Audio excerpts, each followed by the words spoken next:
Sa isang bansang puno ng ingay ng politika at kontrobersya, sino ang nagsasabi ng totoo? Sino ang nasa panig ng bayan? Welcome to Bayang Pinas, ang news channel na hindi takot maglatag ng katotohanan. Dito, pinag-uusapan natin ang mga isyong may kinalaman sa kinabukasan mo, politika, pamahalaan, at ang tunay na kalagayan ng ating bansa. Hindi kami bayad, hindi kami bulag. Sa Bayang Pinas, ang boses ng mamamayan ang tunay na headline. Kaya kung sawang-sawa ka na sa mga baluktot na impormasyon at scripted na kwento, dito ka na. Dito sa Bayang Pinas, tayo ang bantay at boses ng bayan. Kung gusto mong manatiling mulat at informed, don't forget to like, share, and most importantly, subscribe dahil sa panahon ngayon, ang kaalaman ay kapangyarihan. Ito ang Bayang Pinas, balitang totoo, pusong makabayan para sa sambayanang Pilipino. Tara na't alamin ang tunay na balita. These peace rallies? We will find out after September 21. Ako nga, iniisip ko masamang gising, galit-galit ba? Punta na lang ako ng Malacanang Pwede ba magkape dyan? Gusto ko magkape dyan magkakape ko dyan. Mga hayop kayo, mga walang iya kayo. Punta ako sa AFP kaya. Punta ako sa AFP. Pwede ba magkape dyan, General Browner? Mga one-on-one, eye-to-eye? What's taking you so long? Gusto nyo bang abutin kayo, sesanting kayo ng taong bayan? No? I-retire kayo lahat without pay? The people can do that. The people can do that. Hindi pa nananaginip Ako nanaginip na ako, kaya alam ko we can do that So, yun yung Ang absence ngayon is leader. And even the armed forces, ang inaano na nila, the men in ranks, ang hinihintay nila is may tatayo sa kanila. Ang problema, wala ang tatayo. Kasi yung sa itaas, question, bakit hindi kayo tumatayo? Iba yung pagkakaintindi ba ng uphold the Constitution, protect the Filipino people, di ba? Dito sa ilalim, compared sa pagkakaintindi nyo dyan sa itaas, mga generals, uphold the Constitution, follow the chain of command, and protect the Filipino people. Parang dalawang libro yung, dalawang doktrina. Ba't ganon? Sa ilalim, naintindihan na ng taong bayan. Naghihintay lang sila na may tatayo. Sa itaas, wala. Walang pake. So, well, baka ma-disband ang buong AFP tsaka buong PNP. Kasi pag ang taong bayan galit at umabot tayo sa revolusyon, sa tingin ko, ganun mangyayari. Madidisband buong AFP. Mare-retire. Ang pinakaano dyan, mababa na, sa tingin ko akin lang to, pwede ko mali. Sa tingin ko, kung ako nandun sigurado ko. Sigurado ko. If I find myself there, I think it's number one, relieve the chief of staff. Relieve. Preventive na Kasi for so long a time, ganyan ka Inasahan ka ng taong bayan and yet you steered the armed forces wrongly. Yun yung pananaw. Sa akin lang yun, mali ako sport lang, Omet, sport lang. Nag-analyze lang ako. Tsaka nag-emote ako. Sabi mo ako, shabby, etc. I don't care. Wala na ako serbisyo Civilian ako. Mas mataas ako sa'yo. Kahit 4-star ka, mataas ako sa'yo. Civilian over the military. People. Sovereign people. Uphold the Constitution, di ba? Protect the people. I'm one of them that you should protect. But you allowed corruption to happen. Now you're saying you are after corruption. Paano kayong amo nyo? Si Tambay, pumupunta kayo sa office ni Tambay. Di ba? Nagbibigay nga ng envelope, di ba? Hindi 20 pesos. Duterte, 20-20 lang kayo, kaano kaya yun? Ilang libo kaya yun? Ilang paldo kaya yun? Ay, nako. So, ang sa akin, number one, relieve everyone. Relieve the chief, and then give you a chance na may mas kayo. The next in line, just like in any other government agency, anyway, if the Filipino people will be the ones na masusunod dito, lahat kayo terminated. Lahat kayo ng head. Lahat kayo terminated head. Within the spirit of the Constitution, President, terminated ka. You failed us. Terminated ka. Next in line, Sara, you take over. Make sure na ganda mo yung Pilipinas. Lahat ng head, terminated. So, pati Chief of Staff, pati Chief PNP, terminated. Sorry pero ganun. Walang favoritism, terminated. Lahat. Sorry din, Secretary Vince, no? Dizon. Lahat ng head, terminated. And then, lahat ng senior na deputy or whoever is senior in that institution or agency will succeed you. Yung siya na magte-take charge. So that the institution, the agency will continue functioning unless sinyat down ng taong bayan. So, kunyari, yung USEC o kaya yung sa military, yung 3-star general, the most senior, take over. Until such time you are elevated to that rank, kung 4-star, Chief of Staff, until you are made permanent. Ibig sabihin, kung ikaw secretary, USEC, magiging secretary ka, until or a replacement is made, someone is appointed by the approving authority. Ganon. So, may transition ba? Ngayon, kung ayaw ng mga senior, most senior, ayaw ninyo, consider yourself na separated from the service also, terminated if you want, but under house arrest. Tapos nun, the next in line. Kung ayaw, okay lang, lahat kayo terminated. Because the people, the essence here is that the people will not pay a single centavo to anyone in government. Tandaan nyo to mga nasa gobyerno. The Filipino people has had enough already. Have enough already na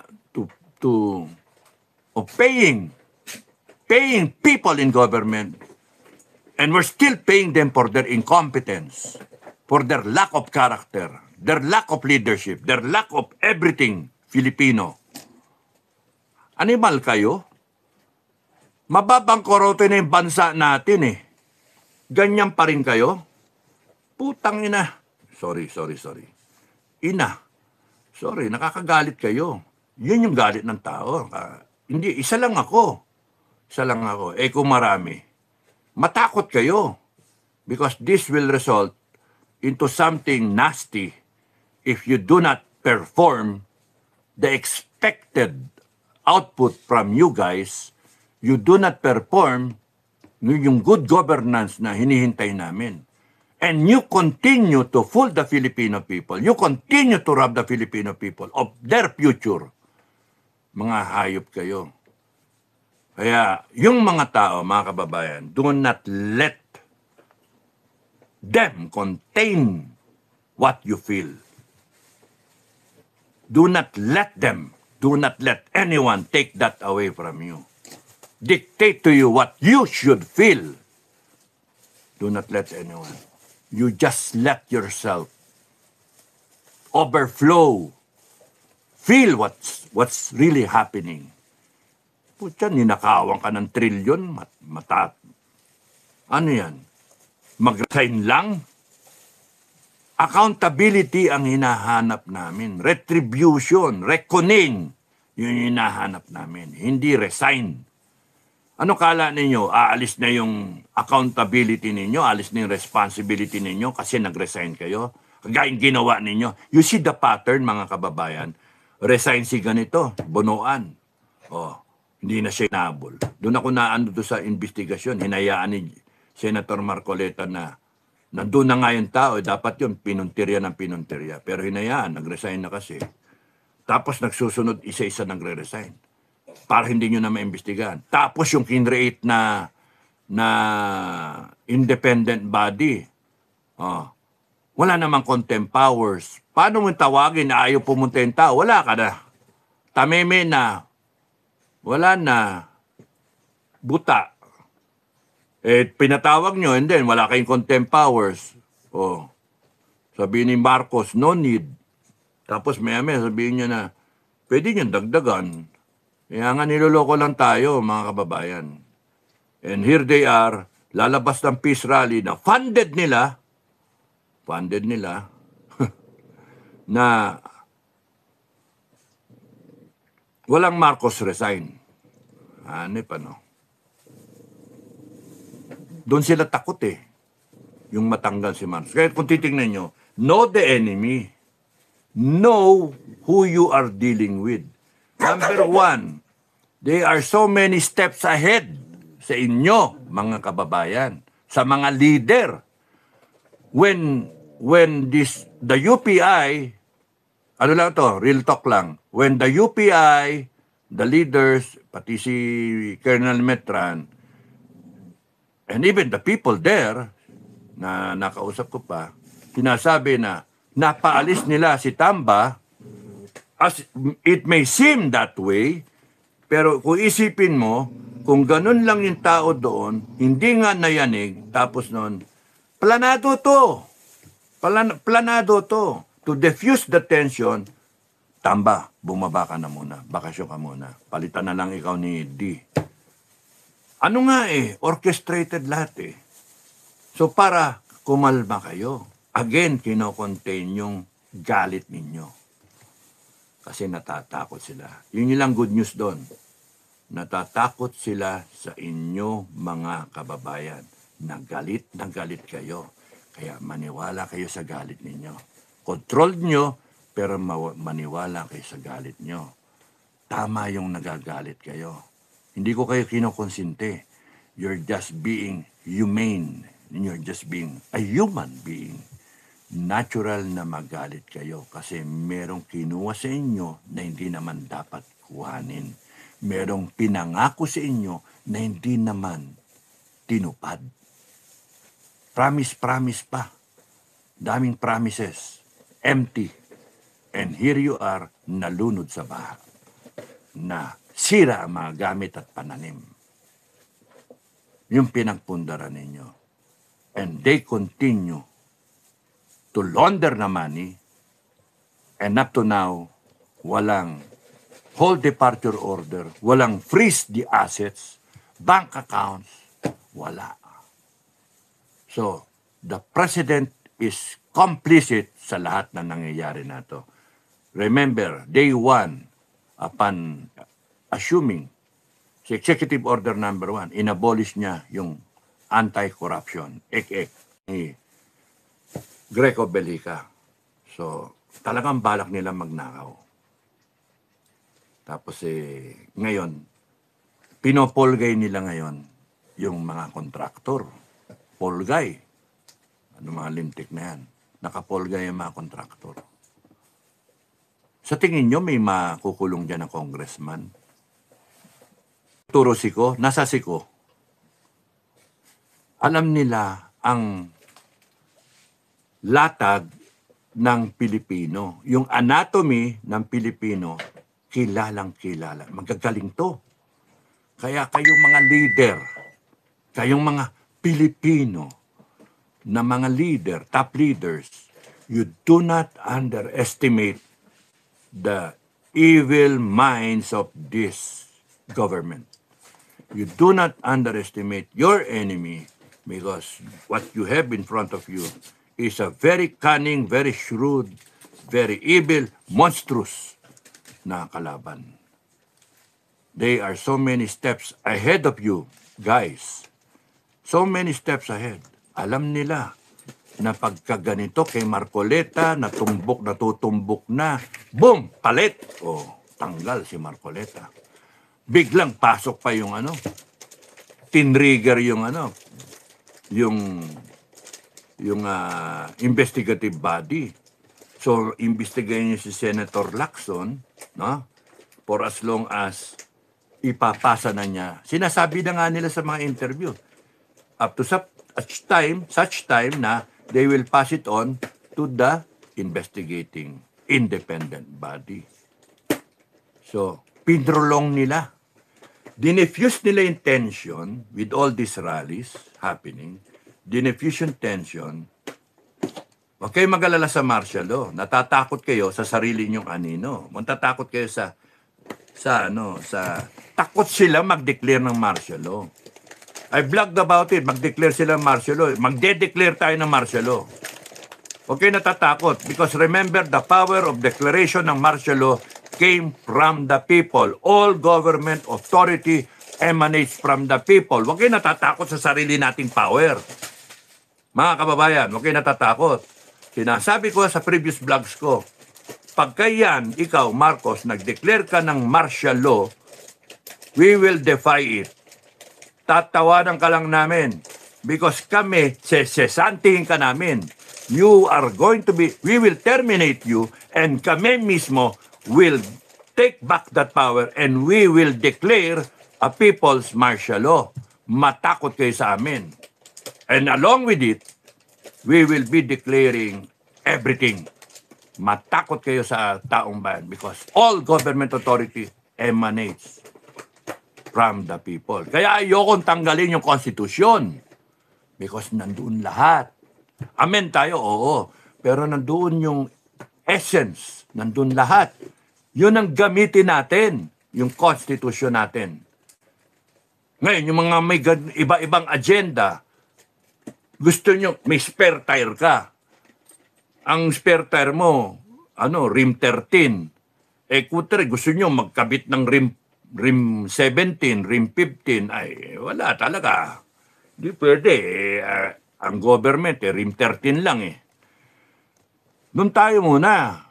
Tsaka tayo mag-reboot. Suggestion ko, mag-reboot tayo. Suportahan natin yung gobyerno, kung ano man yan, tapos noon mag-transition tayo. Let's come out with an honest to goodness election in 2028. Lahat kayong gustong magpresidente, putang na, tumakbo kayo. Hindi ako tatakbo. Ayoko tawa ayoko kontra si Inday Sara eh. Love ko yan eh, love ko yan. Ayoko kontra si Inday Sara. Pero tingnan ninyo, para magkaroon tayo ng isang honest to goodness, malinis na eleksyon, we have to reboot COMELEC. That's the essence of a reboot. That's the essence of having a revolutionary government. That's the essence of having all these amendments sa Constitution, all this shutting down na mangyayari, and then we will reinvent the institution, bring out the best people there, no? Lahat ng whistleblower, labas kayo, we will reward you. Sabihin nyo lahat ng katiwalian dyan, and bahala kaming timbugin lahat ng tarantado dyan, kasi we have a death penalty imposed. Kaya matakot kayong lahat sa amin. So, yun, boom! Yun yung Sa akin, ako lang yun. Kung wala kayo, hindi kayo naniniwala sa akin, hindi, wag. Pwede. I will continue vlogging pa rin, di ba? Pero, sa akin, yun yung we have to reboot. It's nice to have a 2028 honest-to-goodness election after 40 years of going round and round in circles and then the same politicians, wala. But if we are able to reboot COMELEC, we spend on the leaders with the right training from all levels, mula barangay captain, gusto mong barangay captain, mag-seminar ka ng ganitong timeline. Pinag-usapan na namin yan ni Dr. Mary Angela Tak, no? Sinasabi ko sa kanya, that's how I want it. Na if we will reboot, kunyari, ang gusto ko, magkaroon tayo ng political academy na lahat ng gustong tumaya sa politika, meron tayong hulmahan ng politiko. Isa lang hulma. So, kunyari, gusto mo I should be explaining it sa vlog, no? Yung reboot ng COMELEC, Political Academy, etc. O separate yung Political Academy. Basically, I'm just giving you the idea para makinig kayo sa mga susunod. So, daya, no? So, ganun. Takbo kang barangay captain, you spend so much time. Takbo ka ng mayor, you spend so much time. Para kang nag-ano lang. Program courses. Doon yung leadership, crisis management, character building, JMRC, how to address yung ganito, ganyan-ganyan. Karoon ka ng how to align with the vision ng master plan natin. Lahat tuhugin natin eh. Meron kang master plan kasi para sa buong bansa. Up to when will you extract all this gold? Ano yung lahat naka-anchor sa ano talaga, population, and then targets, year in, year out. By ganitong year, dapat magkano na ang spending capacity na isang Pilipino. Nasa $4,000 tayo ngayon eh, ang isa. Yata, dollars ba yun? Peso. $4,000 na kamo. Yung mga kalaban natin, yung benchmark tayo sa Singapore, nasa $70,000 ngayon. Ang layo! Naknan tokwa. Ngayon, kung meron tayong benchmark na vision and then a plan, kung target mo, after 5 years, ganito na ang bawat Pilipino. $10,000 na ang ano. After ganito, gano'n na. So much. Wouldn't it be nice that this government, the future government, is thinking of a way na every year ang isang Pilipino mabigyan ng 1 milyon? Can that be possible? Pag-isipan natin, pag-isipan nyo. Yung propose, iyan mo yung idea, yung konsepto. Would it be possible? Yeah, kagaya ginawa ko sa inyo ngayon. Gentlemen and ladies of this Transition Council, would it be possible that, lalo na kayo mga magagaling dyan sa mathematics, etc., etc. Simple lang yung tanong pero may solusyon doon. Would it be possible that after 10 years, the country will be in a capacity to give every Filipino from this age to that age 1 million pesos each? So, compute. Tignan niyo yung population. Ano natin? Structure. Nasaan yung ages, ganon. Saan yung Gen C, Gen A, Gen AA, tsaka yung Gen Y, at tsaka ano. So, yun yung titignan nyo, and then, ilan ngayon yung ages 60 and above. Kung magsisimula ka sa 60. Ano yung age 50 and above? Bakit ganon? Para mapoproject mo ngayon yung pera, yung build-up. Compute mo, kunyari, for example, ilan ang senior ngayon? 7M ba? 7 million times 1 million. Yun na yung, ilan yun? Ang laking pera. Now, can we work on it na before you reach that age, meron ka ng binibuild up para pagdating mo doon, automatic. Basta pagdating mo ganong ito, 1 million mo. Hanip Ganda sana Mas maganda kung year in, year out. Every year meron kang 1M, hanip yun. How you gonna do it? Bahala yung mag-isip dyan. Basta sa akin, pagka pinag-isipan yan, give me all the data, give me all the information. Ang pag-isipan yan. Just think out of the box. Be creative, be flexible, and have it sa heart nyo, ang bawat Pilipino. Kayong mga magiging leader, nasa pusin nyo, how to improve the country, how to improve the lives of the Filipino people. So, pati dun sa mga leaders natin, we have to invest sa mga leaders natin. Wala nang gagastos sa eleksyon. Tayo na, gobyerno na. Taong bayan nang gagastos. Bakit? Para wala nang lamangan. And it levels the playing field. Yung presidente, gustong presidente, kailangan mo ng 2 bilyon para maging presidente. Putang Hindi na. Lahat kayo walang pera. Wala nang kayong gagastos. Taong bayan na gagastos. Kasi sigurado tayo na honest to goodness ang eleksyon. Yung mandadaya dyan, wala. Tanggal ka na. Disqualified ka. Yung ganun ba na lahat tayo gagastos tayo sa academy na yan. Total, kinakailangan natin gastusan yung mga leaders natin para hindi tayo maunsyami. Hindi tayo mahirinan. Hindi tayo magka-problema. Gastos ka sa congressman, sa senator, sa mga gusto maging cabinet, mapaplano na yan. So kung kayo mga bata pa, may bala kayo maging DNR secretary, paaralin ka namin. Gusto nyong maging DA, paaralin ka namin. Kayong mana sa military, ang karir ninyo hanggang 56, retire kayo, yung mga gusto dyan na maging cabinet secretary, paaralin namin kayo. Kaya all around, kung gusto mo, it can all be planned. It can all be planned. And tinyente ka pa lang ano ba gusto mo mangyari sa buhay mo? Tinyente. Pagdating ko ng kapitan, Air Force ako, retire ako. Piloto ako, papirate ako. Ganun ba yung plano mo? Ayaw mo maging politiko? Ayaw mo maging general? Hindi sir, okay na ako. Tama na yung 8 taon lang naman na inintay na serbisyo sa akin bilang bayad doon sa PMA. Okay. Magkano yung sweldo ng piloto? Kalahating milyon sir Okay. Di hanggang doon siya. Pero porke naging piloto na siya, magiging piloto kunyari siya, tanungin mo, gusto mo maging top management ng isang airline company? Siyempre, i-groom mo na siya doon. Parang walang sayang na tao sa atin. You know, if we are able to make our people productive, we will become a powerful country.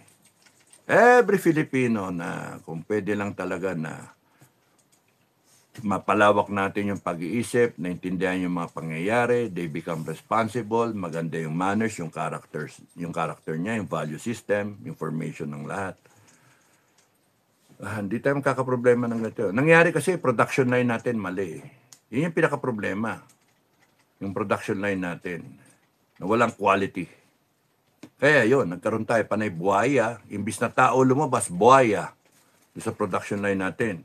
Imbis na dapat matino na government servant, hindi, mawalang niya Meron pa nga tayo ng mga dating government service, they're looking the other way around, enjoying retirement. No? So, yun yung natin, sakit So, what's gonna happen? Ba na naman ako. What's gonna happen sa mga rally na yun? Ano bang araw ngayon? 19, 20, 21. 2 araw na lang. Take your pick. Question, sagutin ninyo. By attending the rally, am I going to help? Well, yes. May yes or no. Nasa inyo yun.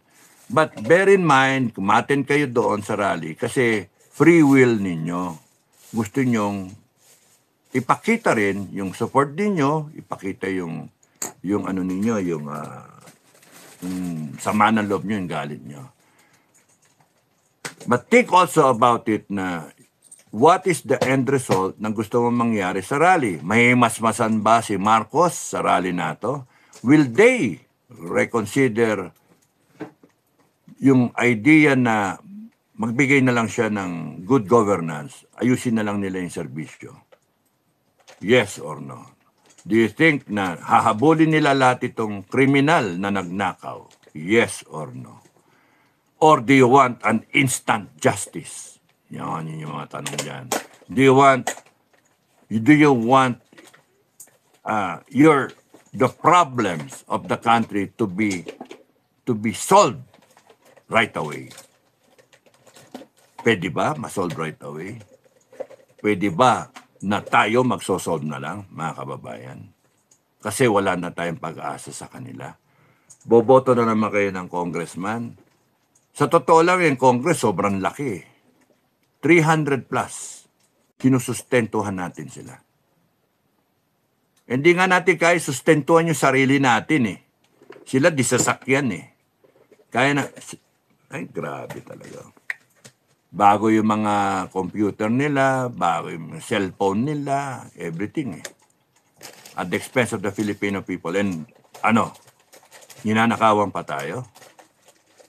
Meron ba makukulong dyan sa mga na-involved? Si Tamba ba makukulong? Yes or no? Makukulong ba si... Kung maaabot to hanggang kay Marcos, makukulong ba si Marcos? Yes or no?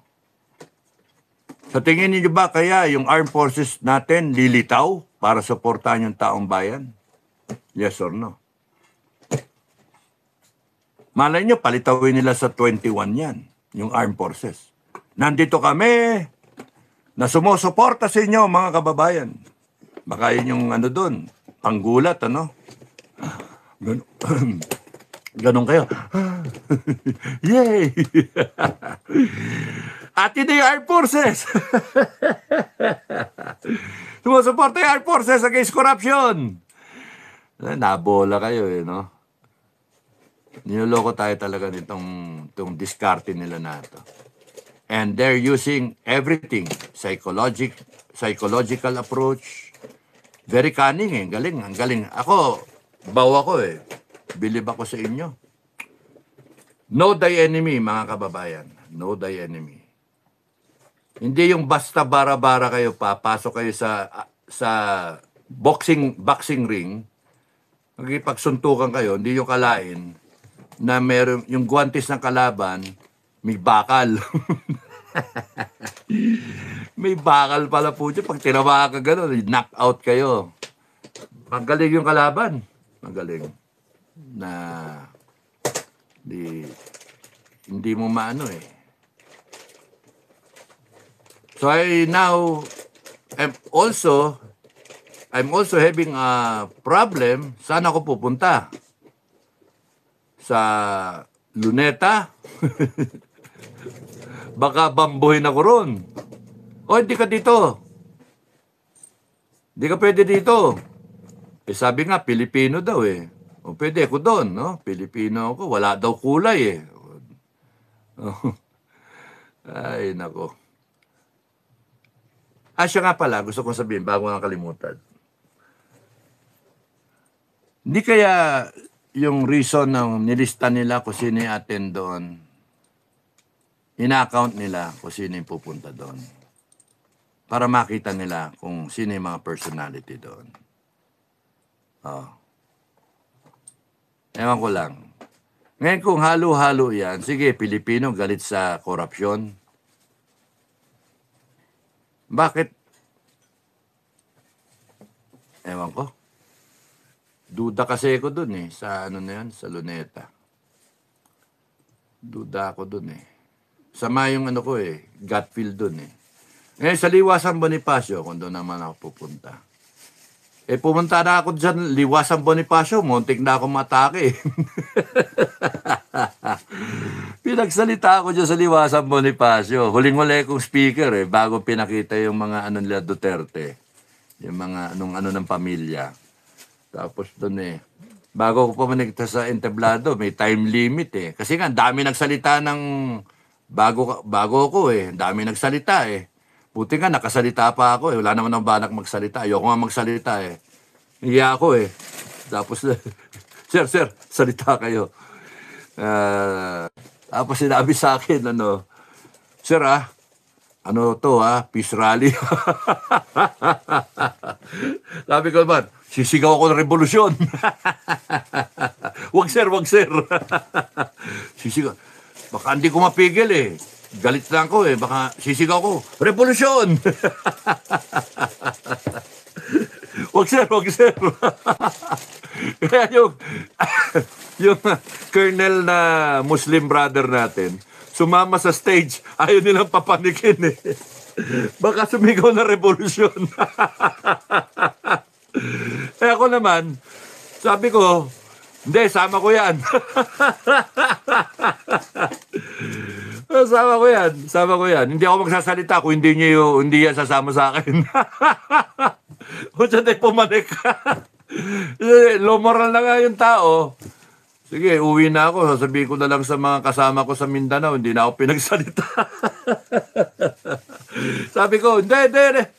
Sama ka sa akin. Sama ka sa akin. Pumunta ka sa rally eh. Gusto niya magsalita eh. Hindi pagsalita eh. Sa dami kasi, 300 pa yung nakapili. Hindi makasalita eh.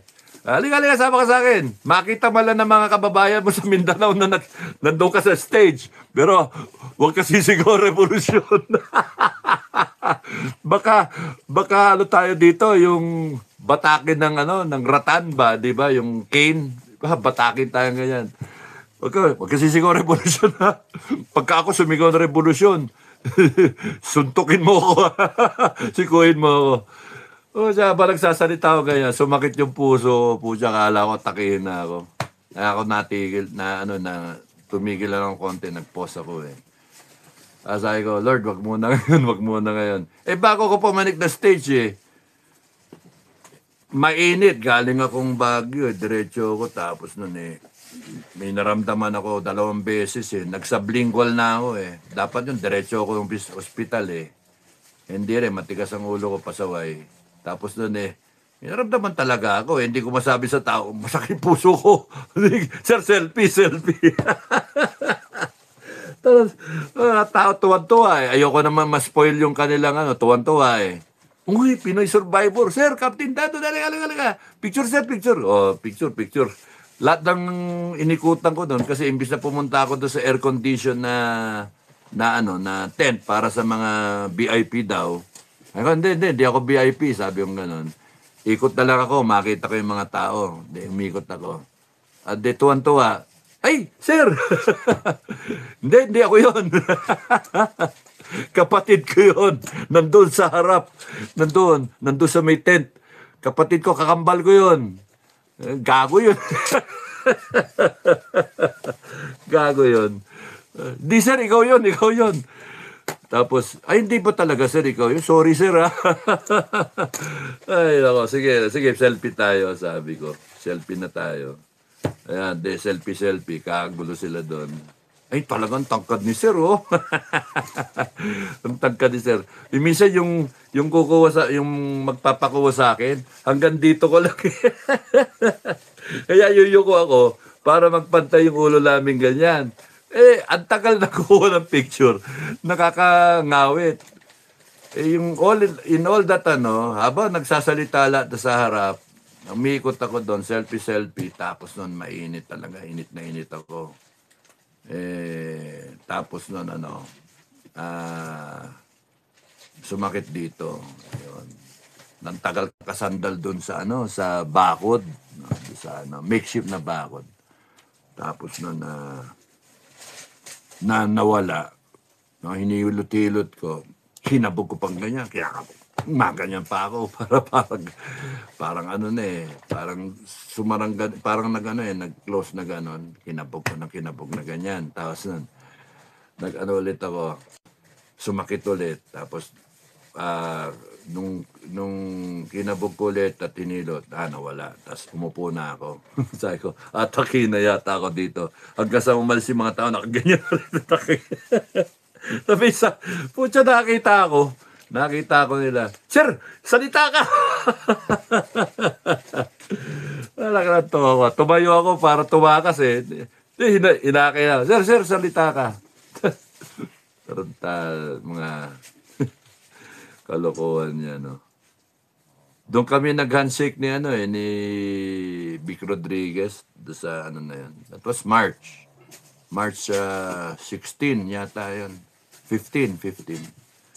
March 15. Tapos 14 sana mag-rally kami doon sa sa EDSA . Pero wala na naman nangyari doon Kasi nga alanganin yung mga tao. Well, anyway, that's why after all this stuff happening, after all this meetings, and all this planning,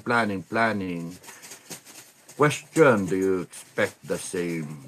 Do you expect different results? I say not. We shouldn't, no? We shouldn't. We shouldn't expect the same results. We should be expecting, we should be doing something to have a different result. Yun yung doon. Dapat yun yung pag-upuan ninyo at pag-usapan. One, ano ang gusto nating mangyari? Ano ba ang sitwasyon? Ano ba yung nangyayari? Ano ba yung kalaban? Yung unang-unang meeting ko sa EDSA Shrine, karap doon yung mga Duterte na organizers. Hindi lang nakinig kasi, unang-una kong tanong, ano ang tingin nyo sa kalaban? Anong tingin nyo? So if you do not appreciate who your enemy is, matatalo kayo. The enemy is vicious, calculating, even a gambler. Grabe sila. Risk taker ang kalaban nyo. They will gamble, losing, calculated risk eh. They will somehow gamble with their allies, like they did with Ko, and now what they're doing with Romualdez, with just to maintain themselves in power, just to save themselves in survival mode. Pero ang good news doon, nandun na sila sa plan D, ganon, plan C, E, plan F. Natakot sila. Yun. Kasi kung di sila natakot, Martin Romualdez will still be there. Pero kayong mga nagrarally, please do not sit on the laurels or grab the credit na because of the rally ninyo, natakot si Romualdez kaya natanggal nyo. No, that's unfair for the others na nagrarally sa EDSA Shrine. That's unfair for all the bloggers na nagsasalita laban sa gobyerno. Hindi porke kayo yun nandyan, ibig sabihin, kayo ang dahilan kung bakit natakot. And question mark kung talagang natakot because Romualdez, as I said, and even up to Bongbong, and probably the others thinking for Marcos, yung kanilang circle, they're all cunning, vicious, creative people. Gambler, risk taker, and they would sacrifice pawns, the rook, the bishop. They will sacrifice everything just to pursue the agenda na gusto nila, which is to stay in power and to make sure that they rule over, they lord over the Filipinos. Continue to benefit from the riches of this country, from your taxes. Kaya if you do not respect the enemy, matatalo kayo. You should be unpredictable. You should be creative. You should be cunning also. Brave. Mag-isip lang, mag-float lang sila ng martial law. Natakot ng tao eh. Sa kanila rin galing yun eh. Martial law, sa kanila rin galing yun. Ang galing nila, maglalabas sila ng balita, fake news, mga fake news, and then pipick up ng mga vlogger ng SOCMED, and then magiging parang totoo na. Pero ginagamit nila yung ang galing nila, psychological warfare, magaling sila. You have to respect who your enemy is. And that's the only, when you have that respect against your enemy, this we found out sa counterinsurgency, sa pakikipagdigma, at sa mga mentor namin. Thank you, General Cañeso. If you do not respect the enemy, if you do not know your enemy, you will never respect the enemy. If you know your enemy, open palm, back of your palm, you know your enemy. Then, lilitaw yung respeto sa enemy. Rommel respected Patton Patton respected Rommel. Rommel doesn't respect Montgomery. Erwin Rommel, German general, Desert Fox, respected Patton. Patton respected Rommel. So, even the great military commanders, they know their enemy.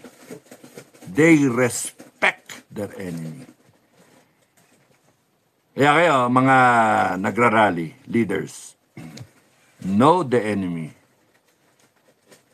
And that's the only time. When you appreciate who the enemy is, then there's that level of respect. Not the respect na, mano po. Mano po, hindi. Ang sinasabi ko, respect the enemy. You realize his capability. You realize that you have to proceed with caution because he is dangerous. Then that's the only time you will be able to devise the plan, whatever is your agenda, whatever is your action to be taken, then there's a possibility na mananalo kayo. Hindi to dapat bara-bara because magaling yung kalaban. Nakikita kong magaling eh. Pinag-aaway-away niya mga vlogger. Di ba magaling? Pinag-aaway-away niya yung mga Duterte supporters. Di ba magaling? Naglilitaw sila na mga ganito. Tinakbo na sa ospital si BBM, etc. Madami. Ngayon, tinitira nila yung mga putragis, hanip sa galing eh. Sipin mo, kasama mo nagnakaw. Pinolgay mo. Hanip, pati DPWH. Tapos sinesafety mo ngayon, habang busy kayong lahat, mga kababayan, nanonood. popcorn, soft drinks, popcorn. Nanonood kayo dun sa And then litaw-litaw, analyze, ganun. Tapos commentary. Meanwhile, tinatakbo na nila yung pera. yung mga ari-arian, binibenta, dun sila bumibili sa abroad. Nito yan. AP, ba't di kayo gumagalaw? Ba't hindi kayo, Kasi naghintay kay leader. Walang leader. Wala. Ako meron mang gagalaw sa AP, ang pinaka, dyan maasahan mo, sa akin, hindi na yung mga general. Kung meron 1 star, 2 star, no? Pero yung mga 3 star, mahirap nang asahan yun. You have to assume, again, if you respect the enemy, you have to assume na nahawak na nila sa leeg yung mga nasa itaas. Or kunyari ito, nag-aambisyon na magkaroon ng posisyon. Even the 1 stars Yung mga 1 star, nag-aambisyon niya na maging 2 star. And then probably chief of staff one day o kaya commanding general one day. Ang galing sila sa psychology Tapos utang na loob. Doon sila nag-ooperate. Utang na loob. Bigyan ka ng ganito. Yung babanatan nila ng utang na loob yung sundalo na yun na. So, di ba? So, yun yung kwento. So, di ko, magrarally na ako.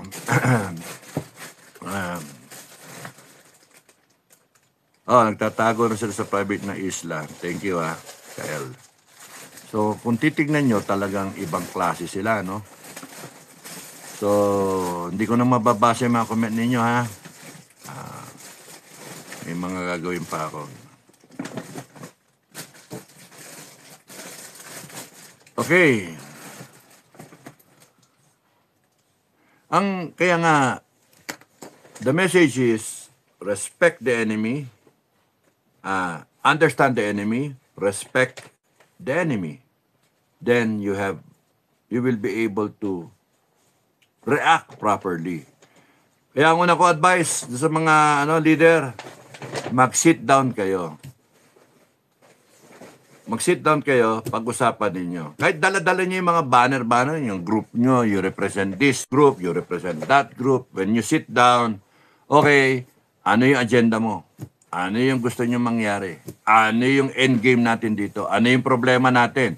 Ano yung kalaban natin? Yun yung una kong tinanong noon doon sa meeting sa Robinsons. Naintindihan niyo ba yung kalaban? Kilala niyo ba yung kalaban? Sino yung kalaban natin? Kasi at that time, ina-analyze ko na magaling talaga yung kalaban. Pero hindi, wala nang gawin. Magagaling kayo lahat. O di sige, bahala kayo. So, within the group, may mga intelligence assets may mga agent Kaya nga sa FGF, gano'n na nangyari Kaya ako umalis dyan sa FGF, isang rason pa yan. Na mahirap And then, madaming question mark doon. Apart from my medical condition and our leadership clashes ni Mitran, ni Commander Bukay. And then, among other issues, isa is napasukan kami, ginagaranti nyo sa ibang tao na may mga question mark din So, mga 4 na operation yon sa FGF, 4 na operation. So, may mga may mga problems, no? So, na pre-empt lagi Hindi ko alam kung yung pagbablog ni Commander Bukay yung nagmi-meeting kayo, nagbablog Nagmi-meeting kami yung mga commander, binablog niya. Sabi ko, susunog yung mga commander mo Hindi bali tayong dalawa exposed dyan. Huwag yung mga commander natin. Pwede silang puntahan takutin. Pwede silang ganunin o rekrutin. O kaya sausawan. Ang ganun ba? Magaling tong kalaban na At kung hindi nyo hindi nyo makakounter, kung hindi nyo iniisip yung magaling siya. Bara-bara mangyari dyan. Ano yung kailangan natin? Ano yung ating agenda? Ano yung gusto nyong endgame dito? So, ano yung mga role natin? Ano yung plano natin?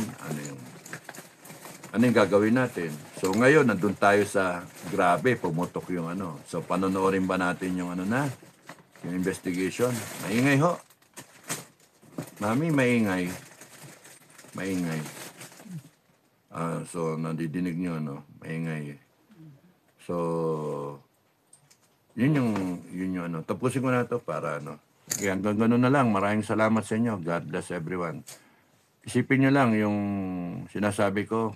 Kung attend kayo ng rally, attend kayo ng rally. Pili kayo kung aling grupo dyan. Anyway, sinasabi naman lang, magkaisa. While you're at the rallies, you ponder, tingnan nyo, observe kayo. Sigaw, ganun. Marcos resign. Do you think he will resign? No, of course not. Why? Pinag-resign nila si Martin Romualdez. That means they're ready to hold on to power. He is willing to sacrifice for the meantime yung kanyang